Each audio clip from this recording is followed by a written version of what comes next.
आज हम बात करेंगे Fresnel diffraction at a straight edge से। फ्रेस्नेल डिफ्रैक्शन की जब भी बात करते हैं तो फ्रेस्नेल डिफ्रैक्शन के केस में हमारा जो सोर्स और इसकी बात करें, स्लिट की बात करें या शार्प एज की बात करें, सोर्स से शार्प एज का जो डिस्टेंस है या एज से लेके स्क्रीन तक का जो डिस्टेंस है दैट इज फाइनाइट वन। ये दोनों फाइनाइट होते हैं। तो generally हम बात करते हैं that this Fresnel's diffraction occurs when wavefront meets a sharp obstacle or aperture। कोई obstacle या aperture इसके रास्ते में आता है लाइट के, then there is bending of light और इस bending की वजह से एक diffraction pattern हमें मिलता है। इसी diffraction को हम Fresnel diffraction कहते हैं और that obviously occurs in the illuminated region। ये क्लियर हो जाएगा नेक्स्ट स्लाइड में। प्रेजेंट एक्सपेरिमेंट में हम एक स्ट्रेट एज यहाँ पे ले रहे हैं। This A D is a straight edge. A D की बात करें तो ये जो ए डी है, this one is a straight edge. S is a source, this S is a source here, and M N is a screen.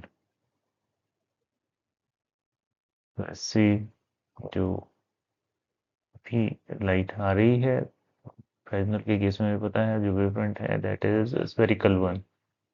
And this spherical wavefront be represented by X Y. ये जो spherical wavefront है इसको हमने कैसे represent कर दिया है, x Y से रिप्रेजेंट कर दिया है।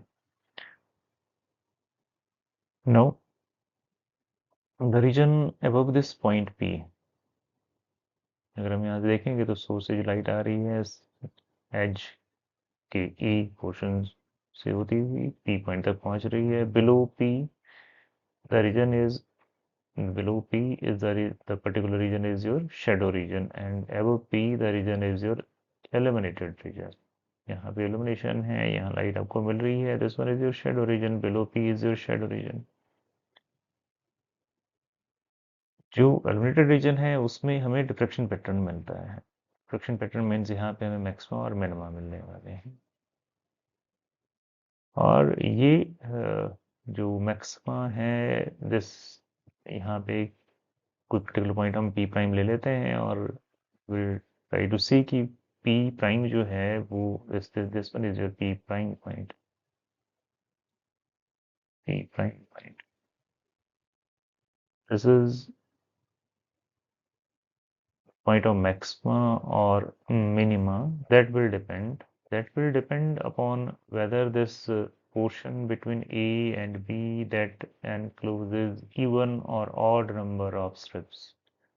क्योंकि हम फ्रेस्नेल जोन्स की कर चुके हैं तो यहाँ पे इस ए बी पोर्शन को, ये जो स्फेरिकल वेव फ्रंट है इसका जो ए बी पोर्शन है इसको छोटे छोटे जोन्स में हम डिवाइड कर लेंगे और we will see equal equal area के जोन्स होंगे और हम देखेंगे कि हाफ पीरियड जोन्स हैं तो इन जोन्स, ये जो ए बी पोर्शन है इस ए बी पोर्शन में कितने नंबर ऑफ जोन्स जो हैं वो ए बी पोर्शन इनक्लूज करता है। तो ऐसे एक राइट ट्री जो है डायरेक्टली यहाँ पहुँच रही है, एक ए से पहुँच रही है, तो we will concentrate on this portion only. इस पोर्शन के ऊपर हम कंसंट्रेट करेंगे। इस पोर्शन में जो जोन्स हैं वो जो हाफ पीरियड जोन्स हैं वो कितने जोन्स हैं, तो इस तरह से जो छोटे छोटे सर्कल्स में छोटे छोटे जोन्स में हम इनको जो है डिवाइड कर देंगे। ठीक है, इस पर्टिकुलर पोर्शन को, सो ए और बी के बीच में ये पोर्शन रहेगा। ए और बी के बीच का जो पोर्शन है उसको हमने छोटे छोटे स्ट्रिप्स में डिवाइड कर दिया, जोन्स में डिवाइड कर दिया। और ये देखेंगे कि ये ऑड नंबर ऑफ जोन्स हैं तो अगर this the strips enclosed between this A and B, that will define अगर if these strips they are your odd number of strips, then the intensity at P will be maximum, it will be it will be maximum, intensity will be maximum if the number of zones are odd, and it will be minimum if the half period zones enclosed between A and B is even, अगर even है तो। ठीक है, चलिए ये तो बात होगी कि यहाँ पे मैक्सिमम और मिनिमम कब मिलेगा हमें, तो हाफ पीरियड जोन्स के ऊपर डिपेंड कर रहा है, उनके नंबर के ऊपर डिपेंड कर रहा है which are enclose between A and B. Okay, now next thing is to find out the path difference. हम जब भी बात करते हैं तो इसे कुछ कंडीशन बनाने की कोशिश करते हैं, तो उसमें path difference we will try to find out the path difference here at p prime. So part difference obviously that will be between the rays starting from A to P prime and the other one from B to P prime, and दोनों का difference that will give us the part difference del AP prime minus BP prime.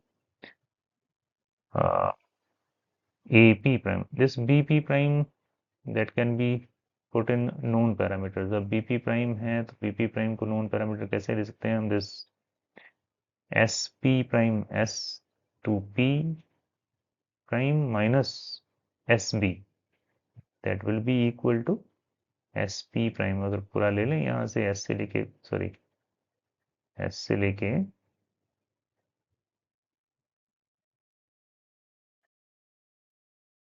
S से लेके P prime तक अगर पूरा हम लें और उसमें से हम क्या माइनस करें, इस पोर्शन को माइनस कर लें, SB को माइनस कर लें, that will B obviously BP prime. That will B obviously BP prime. ये हमारे पास रह जाएगा, है ना. This is SP prime minus S SB there. Okay, now look at here. We just define this distance S to A. Source से लेके जो slit है सॉरी जो दिस एज है इस तक का डिस्टेंस हमने ए एज्यूम कर लिया, और एज से लेके स्क्रीन का डिस्टेंस उसे हमने डिफाइन कर लिया ए और उसके बी के बराबर. ठीक है. और साथ ही में जो पी है पॉइंट, पी पॉइंट से लेके पी प्राइम तक का जो डिस्टेंस है P prime, let that be represented by X there. Now this part difference, which is actually given by del equals to AP prime minus BP prime here, AP prime minus BP prime here, that can be written as, now we just take two the particular triangle purpose, this for AP prime first. AP prime कौन सी triangle में आता है? AP prime is in this smaller triangle. जो smaller वाली triangle है, this one triangle, this इसका hypotenuse है. इस ट्राइंगल का हाइपोटेन्यूज है A P P prime triangle का हाइपोटेन्यूज है. तो obviously that can be written in terms of square of base and sum of the squares of square root of sum of the squares of base and the perpendicular there. So this is b and perpendicular is x, so it will be obviously b square plus x square to the power half minus, as I said, sp prime minus sb there. अब इसको split क्यों किया गया है? क्योंकि SP prime is the hypotenuse of the bigger triangle. It is the hypotenuse of the bigger triangle. Now the bigger triangle, bigger means this one triangle. So इस triangle की बात कर रहे हैं, और ये भी राइट एंगल ट्राइंगल है, इसका हाइपोटेन्यूज है. इसका बेस की अगर बात करें तो base is total A plus B. This is the base. This is the base of the triangle and its perpendicular is x. तो obviously जो hypotenuse होगा that will be now square root of, that is 1/2 of your base square plus perpendicular square, means a plus b square plus x square to the power half. And as far as SB is concerned, अगर SB की बात करें यहाँ पे तो then this is a spherical wavefront. क्योंकि spherical wavefront है तो ये जो distance होगा S से लेके A तक का, that will be equal to SB, that is A. So that's why this A has appeared here. ठीक है. अब इसमें से ऑब्वियसली हमने पहले भी किया था, take B square common from this first bracket and A plus B square common from second bracket. यहाँ से बी स्क्वायर लेंगे तो it will come out as B, क्योंकि इसकी पावर हाफ है. ठीक है. और यहाँ से ए प्लस बी लेंगे तो it will come out as A plus B outside. और इसी के साथ साथ में यहाँ पे बायनॉमियल एक्सपेंशन भी कर दिया. So it's 1/2 that appears here, 1/2 that appears here, और जो हायर ऑर्डर टर्म्स है उनको नेगलेक्ट कर दिया गया है.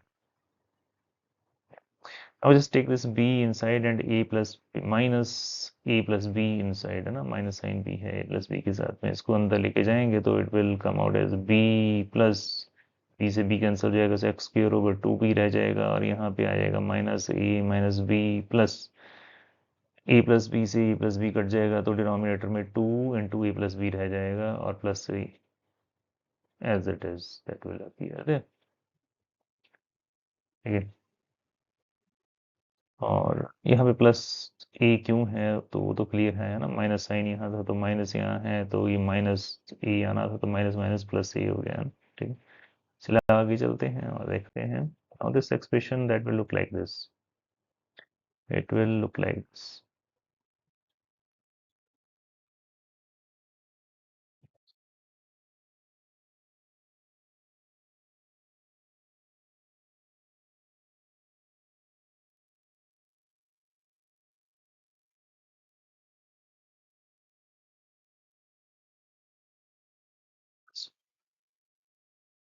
b plus x square by 2b minus a minus b minus this x square over 2 a plus b plus a दे रहा है ना, a से a कैंसिल हो जाएगा, b से b कट जाएगा, हमारे पास रह जाएगा यहाँ पे x square over 2 with these two terms will be there है ना, ये दो ही टर्म्स हमारे पास रह जाएंगे, this one and this, ये दो ही टर्म्स हमारे पास रह जाएंगी, बाकी तो कट जाएगा। तो यहाँ पे भी x square over 2 that is common in वो टर्म्स, एक्स स्क्र बाई 2 हम बाहर ले लेते हैं, अंदर रह जाएगा 1 plus one over B minus 1 upon 1 plus B, इसका एलसीएम ले लीजिए, so it will come out to be, del will come out to be now X square by 2 into A divided by B into A plus B.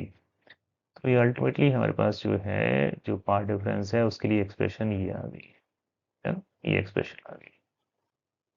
इसको generalise कर लेते हैं and we just put it as in terms of N nth जो order है, N order dark और bright fringe जो हमारे पास आएगा। ठीक है, उसके लिए है हमारे पास C expression del N that now has been written in terms of xn है ना, इसमें जो वेरिएबल है वो यही है कि बाकी तो कांस्टेंट है, A B these are constants, तो जो चीज चेंज हो रही है that is this. Now we need to see कि जो P प्राइम है that is position of maxima और मिनिमा, अगर वो मैक्सिमा की पोजीशन है तो obviously we need to compare it with the condition of maxima. तो मैक्सिमा मैंने बताया था कि डिफ्रैक्शन के केस में जो कंडीशंस हैं वो अपोजिट हो जाती है ना, जब हम आगे जैसे देखेंगे मोनोपोल के केस में तो वहां पे ये क्लियर भी हो जाएगा। तो यहाँ पे जो मैक्सिमा है उसके लिए कंडीशन है that path difference that will be equal to 2n plus 1 lambda by 2, it will be equal to 2n plus 1 lambda by 2, so we need to substitute for this complete equals to this for maximum intensity, for minimum intensity it will be equal to n lambda। so जो delta N है इसको हमें इन दोनों से compare करना है बारी बारी से, और हमें देखना है कि क्या आता है। तो यहाँ पे देख लीजिए has been computed here।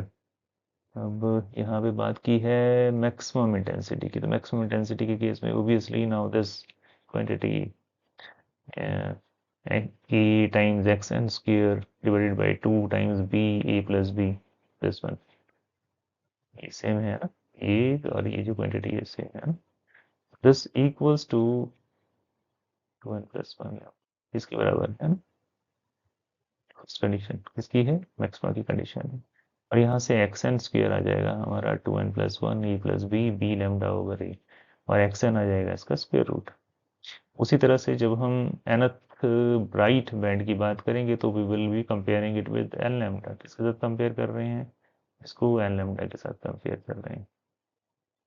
Same वही क्वांटिटी है पार्ट डिफरेंस की del N, this is your del N, और उसको हमने किससे कंपेयर किया है, एन लेमडा के साथ कंपेयर किया। ठीक है, एन लैम्डा से कंपेयर करेंगे, यहाँ से एक्स एन स्क्र आ जाएगा, और X N will come out of B 2n square root of 2n A plus B B lambda over A. ये तो थी बात मैक्सिमा और मिनिमा की किस डिस्टेंस पे X N, what will be the value of xn for maxima, what will be the value of xn for minima and maxima। ठीक है, अब आगे चलते हैं और these are the conditions अभी ड्राइव की हैं, दोनों कंडीशंस यहाँ लिखी हैं। आगे चलते हैं और बात करेंगे अब इसके बाद ज्योमेट्रिकल शैडो रीजन के बारे में। सॉरी, ज्योमेट्रिकल शैडो रीजन नहीं है, उसके बाद पहले फ्रिंज विड्थ की बात कर लेते हैं। फ्रिंज विड्थ, इस केस में जो फ्रिंज विड्थ है वो किस तरह से अपीयर होती है। इंटरफेरेंस के केस में अगर आपको याद हो तो जो फ्रिंज विड्थ थी that was same, that was beta equals to lambda capital D by small D. In case of interference अगर आपको याद हो तो beta was given by beta equals to lambda capital D by small D, ये था ना। और ये सबके लिए सेम था, सभी फ्रिंजेस के लिए। तो वहां पे फ्रिंज विड्थ सेम रहती थी, है ना। D was the separation of the screen and the slit, small D was your slit width, lambda was the wavelength of incident light, monochromatic light. और इस केस में जब हम फ्रेजनल्स की बात करते हैं तो यहाँ पे बीटा जब हम निकालते हैं, फ्रिंज विड्थ निकालते हैं, चलिए यहाँ पे हमने क्या कर लिया है कि X N plus first minima ले लिया है। This is the condition for minima. And second one X nth minima ले लिया है ना। इन दोनों का डिफरेंस ले लेंगे तो हमें मैक्सिमा के लिए फ्रिंज विड्थ मिल आएगी, है ना। दो मिनिमा के बीच में, दो मिनिमा के बीच में एक मैक्सिमा होता है ना, इस तरह से। तो अगर हम इसकी कंडीशन निकालें, इसके लिए एक्स एन प्लस वन ले रहे हैं कहीं पी पॉइंट से, यहाँ कहीं पी पॉइंट है, तो obviously this distance will be your, इस मिनिमा को जो डिस्टेंस होगा पी पॉइंट से वो क्या होगा, that will be your X N plus one. जबकि ये जो डिस्टेंस होगा ये भी होगा आपका, इससे कंसेप्टिव मिनिमा हम ले रहे हैं, that will be obviously X N, है ना। अगर ये एक्स एन है, इन दोनों डिस्टेंसेस का डिफरेंस लेंगे तो हमें क्या मिलेगा, ये वाला पोर्शन मिलेगा। और this portion is, this portion is the width of maxima. Maxima की विड्थ मिलनी चाहिए, ठीक है। तो obviously while you substitute for this, यहाँ पे उन्होंने xn they have taken this for dark fringe, है ना। We know for dark fringe xn is given by this, xn is given by this। तो यहाँ पे अगर n को n+1 से कर लेंगे चेंज तो ये इसके लिए आ जाएगी कंडीशन, और अगर n के लिए रखेंगे तो इसलिए आना आएगा। यहाँ से जो ये सारी चीज़ें कॉमन है, दोनों ही केसेस में कॉमन आएंगे, तो बाहर ले लिया और बस रह जाएगा square root of n+1 minus square root of n within the bracket while you substitute these things, so this thing will be common, है ना। तो सिर्फ n+1 यहाँ पे चेंज हुआ है तो n+1 square root of n+1 अंदर रह गया, स्क्वायर रूट ऑफ n यहाँ रह गया। So simply substitute this thing equals to k here, it is constant, it can be substituted for k here। तो हमारे पास कंडीशन बन जाएगी यहाँ पे बीटा के लिए, beta fringe width equals to square root of n+1 minus square root of n into k there। So for first, dark नहीं कहेंगे, ब्राइट फ्रिंज कहेंगे, यहाँ ये गलत लिखा है। और फर्स्ट बार ब्राइट फ्रिंज, ऑब्वियसली दो मिनिमा के बीच में एक मैक्सिमा होगा ना ब्राइट फ्रिंज होगा। x2 minus x1, so square root of 2 minus square root of 1 times k, it will come out to be 0.41 k। Calculate कर लेना। उसी तरह से सेकंड की बात करेंगे तो x3 माइनस x2, तो 3 and while you substitute 2 here, n equals to 2 here, so it will be 2 plus 1 3 minus square root of 3 minus square root of 2 times k, it will come out to be 0.31 k। उसी तरह से third के लिए it will come out to be 0.26 k।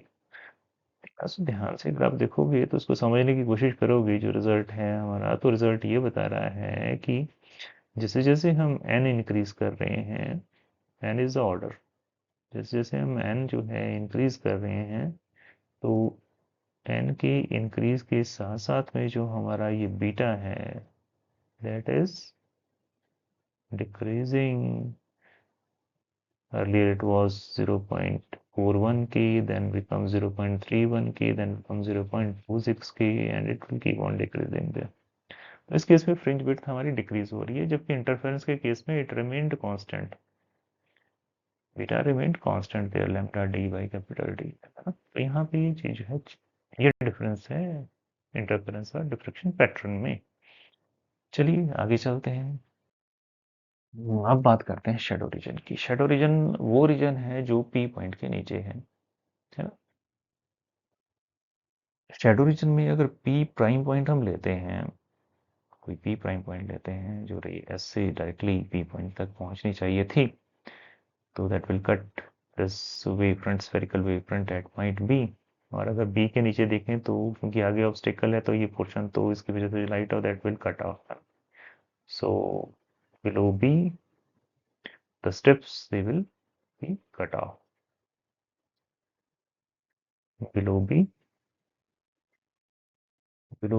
they are cut off by the obstacle। अब जब वो B की बात करें तो बी के ऊपर B will be effective in producing the illumination, है ना। बी के ऊपर की जो स्ट्रिप्स हैं they will be effective in producing the illumination. और इसमें भी जो ज़्यादातर बी के ऊपर की भी बात करें तो ज़्यादातर जो strips हैं they are cut off, there will be some of the strips that more of the strips they are cut off। Obviously the intensity, we will not get in diffraction pattern in this shadow region, but the intensity due to this particular region, reason being these strips they are being cut off there, तो जो shadow reason है, shadow reason में जो intensity है that will decrease, that will decrease exponentially, वो exponentially इस तरह से डिक्रीज करेगी जैसे जैसे पी प्राइम पॉइंट जैसे पी से दूर होता जाएगा तो it will keep on decreasing like this. चलिए इसको आगे देखते हैं यहाँ से, है ना। तो ये फाइनल पैटर्न है हमारे पास, this source, this is your edge, ये आपकी स्क्रीन है, तो स्क्रीन के ऊपर जो पैटर्न बनने वाला है कुछ ऐसा है ना। ये डिफ्लेक्शन पैटर्न अगर आप देखोगे इसको तो आप यहाँ पे देखिए फ्रिंज विड्थ आपकी जो है वो डिक्रीज कर रही है, डिक्रीज कर रही है, डिक्रीज कर रही है ना। इंटेंसिटी भी डिक्रीज कर रही है साथ साथ में इसकी, जबकि ये तो इल्यूमिनेटेड रीजन है। पी से ऊपर वाला रीजन कौन सा है, this one is your illuminated region, ये इल्यूमिनेटेड रीजन है। और अगर शेडो रीजन की बात करें तो मैंने बताया कि शेडो रीजन में क्या कर रही है, ये एक्सपोनेंशियली डिक्रीज कर रही है। और उसके पीछे रीजन क्या है, क्योंकि जो स्ट्रिप्स हैं यहाँ पे क्या कर रही है, वो कट ऑफ हो रही है ना। पी पॉइंट के नीचे वाला जो शेडो रीजन है इसमें जो इंटेंसिटी है दैट फॉल्स एक्सपोनेंशियली।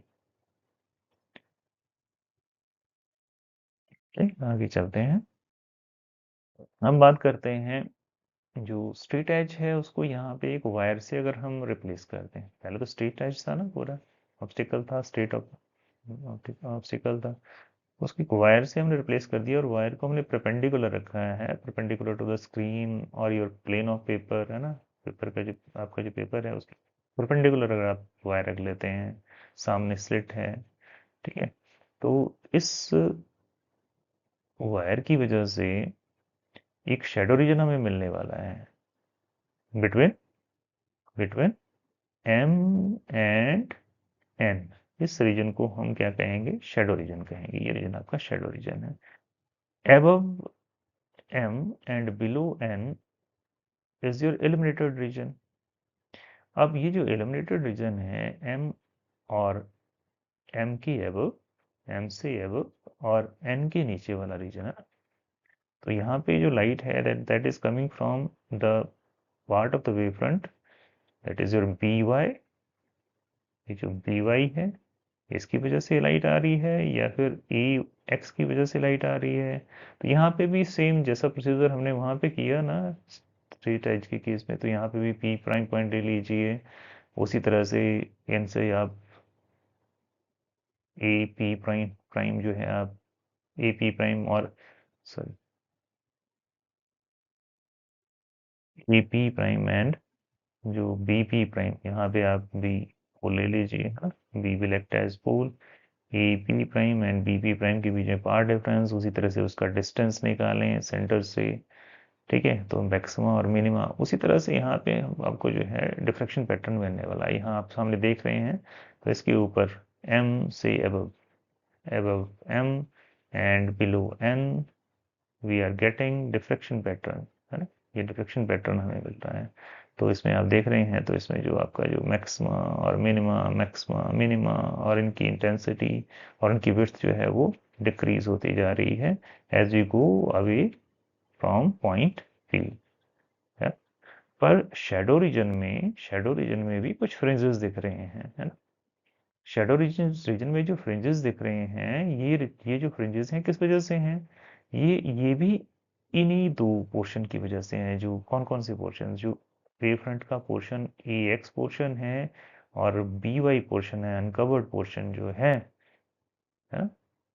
कवर्ड तो ये हो गया ना वायर वाला, अनकवर्ड जो पोर्शन है, यहाँ से जो लाइट यहाँ पर्टिकुलर इस रीजन में, शेडो रीजन में पहुंच रही है। जैसे एक पर्टिकुलर पॉइंट क्यू ले लिया है उन्होंने यहाँ पे, क्यू पॉइंट के ऊपर जो रेज पहुंच रही हैं उनके बीच में कुछ पार्ट डिफरेंस होगा और दोनों रेज कोहेरेंट सोर्सेज से आ रही हैं, है ना, ये वाला इनकी जो वेवलेंथ सेम है, तो कोहेरेंट सोर्सेज से आ रही हैं तो यहाँ पे क्या करेंगे, इंटरफेयर करेंगे। ठीक है, तो इस एम एन रीजन के बीच में, शेडो रीजन में हमें क्या मिलने वाला है, इंटरफेरेंस पैटर्न मिलने वाला है। ये जो पैटर्न है कैसा है, अब आप यहाँ पे देखिए इनके बीच का जो डिस्टेंस है, इनकी जो विड्थ है वो सेम है। It is given by beta lambda capital D by small D. तो ये जो पोर्शन है यहाँ पे ये कंडीशन एप्लीकेबल है, जबकि ये जो ऊपर वाला पोर्शन है इसमें बीटा की जो वैल्यूज थी वो they will keep on decreasing. First के लिए आपने देखा होगा दैट वाज 0.41 की, देन नेक्स्ट वाज 0.31 की, फॉर नेक्स्ट इट वाज 0.26 की, एंड सो ऑन। ठीक है, तो ये जब हमने वायर की बात की थी तो जो हमने पहली वायर ली वो ली थी थिन वायर, कौन सी वायर थी, थिन वायर थी। थिन वायर के केस में हमें क्या मिलता है, इंटरफेरेंस रीजन मिलता है, पैटर्न मिलता है। पर अगर इस थिन वायर को हम एक थिक वायर से मीन्स इस पोर्शन को बढ़ा लें, इसको और बड़ा कर लें, है ना, कर लें ऐसी बड़ी सी जिसका डायमीटर ज़्यादा हो ऐसी वायर ले लें, है ना, बड़ी डायमीटर वाली वायर ले लें यहाँ पे। ठीक है, अगर इस तरह की वायर आप लेते हैं तो इस केस में ऑब्वियसली जो डी है ना। अब अच्छा, ये थोड़ा सा मैं डिस्कस कर लूँ यहाँ पे, मैंने बताया नहीं, this small D in this case, ये जो डी है that is the diameter of wire. Capital D is obviously wire और इसके बीच का जो डिस्टेंस है वो है, स्क्रीन के बीच का डिस्टेंस है। अगर इस डी को अगर मैं इंक्रीज करता हूँ, स्मॉल डी को इंक्रीज कर रहा हूँ, डायमीटर को इंक्रीज कर रहा हूँ वायर के, है ना। ठीक है, जब हमने यंग डबल स्लिट एक्सपेरिमेंट किया था तो this D was the slit width, है ना, पर यहाँ पे क्या है, वायर का डायमीटर है। तो अगर इस डी को मैं इंक्रीज कर रहा हूँ तो बीटा विल डिक्रीज, बीटा इतना कम हो जाता है कि यहाँ पे हमें जो इंटरफेरेंस पैटर्न है दैट डिसअपियर्स। तो थिक वायर के केस में जो ये पैटर्न है क्या कर जाता है, डिसअपियर हो जाता है, इंटरफेरेंस पैटर्न जो है डिसअपियर हो जाता है, हालांकि diffraction pattern that will appear as it is, है ना, that will appear as it is. So with this, ये पर्टिकुलर टॉपिक हमारा Fresnel's diffraction from straight edge यहाँ पे खत्म होता है।